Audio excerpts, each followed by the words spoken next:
Review time, pot! From the same people who brought you COINTELPRO.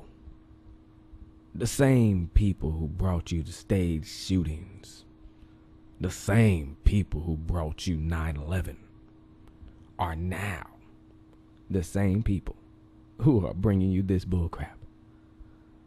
FBI has a new plan for high school students. What are these? Well, under the new guidelines, the FBI is instructing high school students across the country to report on students who criticize the government policies, saying that they are potential terrorists, warning that anarchist extremists are in the same category as ISIS, and young people who are poor, immigrants, or travel to suspicious countries are more likely to commit horrific violence.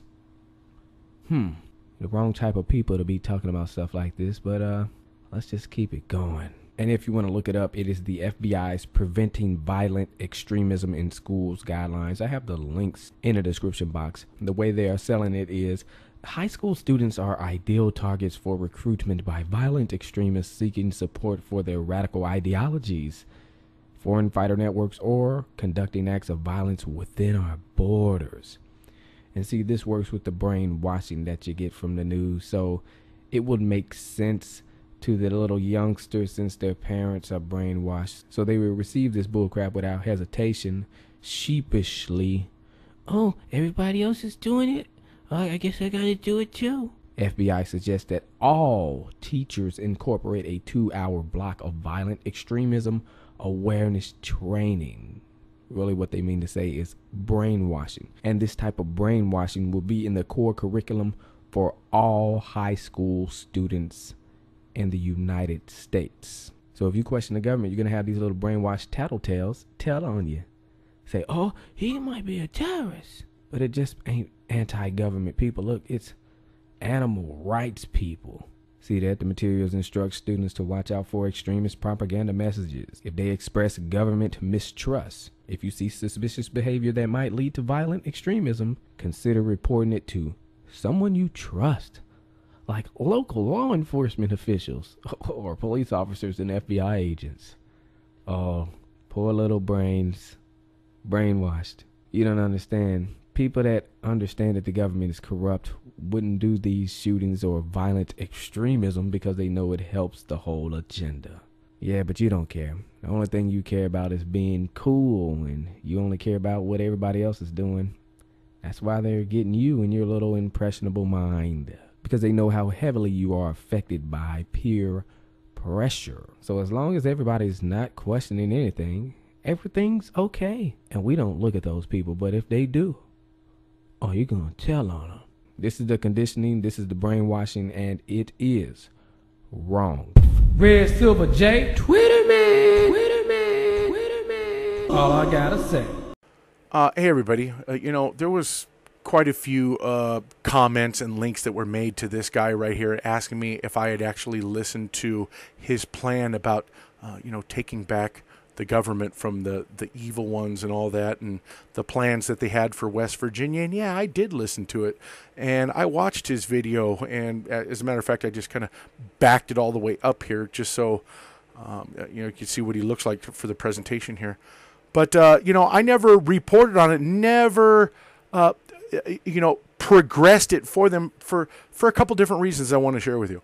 One, it is my firm belief that if you are going to plot something like this and you want to have any kind of degree of success, that you're not going to air it out before you do it. You're going to make your plans, under the cover of darkness if you want to have any kind of success. But when you're going to put it out there, what your plans are, and this happens to you right here, right? As you can see right here, this just came out today, September 24th, 2015. Man charged with threatening to overtake West Virginia state capitol, and extra security added. The whole thing is you can see this. Guess who takes the fall? That's right, the leader, right? How many other people that were involved in this got taken down before it even got an opportunity to take off from the ground, right? Some of the things that go on that I do see, I don't report on because I have the feeling that it's not going to be successful the way that they're going about it. And I know that it all sounded great to everybody's ears, kind of like how, William Shanley with the Sandy Hook thing about, filing a lawsuit against, Connecticut. And you saw how well that was thought out, right? That, letting a guy who's completely out of his mind to handle the lawsuit. And you saw how successful that was. He's back in jail and it's never going to take off, right? Well, this right here is the same thing. If you're going to do something, if you're going to plan it, that's, when you're dealing with militia types, right? They're not going to tell you their plans. I mean, some things where they call up for like an incident over at the mine over in Oregon or the Bundy Ranch, yeah. But if there was going to be something huge going down, you would never know about it because that's how quiet they keep it. And when you're going to go about doing something like this and you're calling people to action and you're actually giving all of the details of what you're going to do and how you're going to go about doing it, well, something like this happens, unfortunately. And here's the other piece right here. Wood County man charged with plotting to overthrow state government. These are all sources right here from West Virginia. And I feel bad for the guy. I wish he would have went going about this a completely different way. But, yeah, so just thought I'd share. What are they saying here? That they're claiming that he's part of the sovereign movement.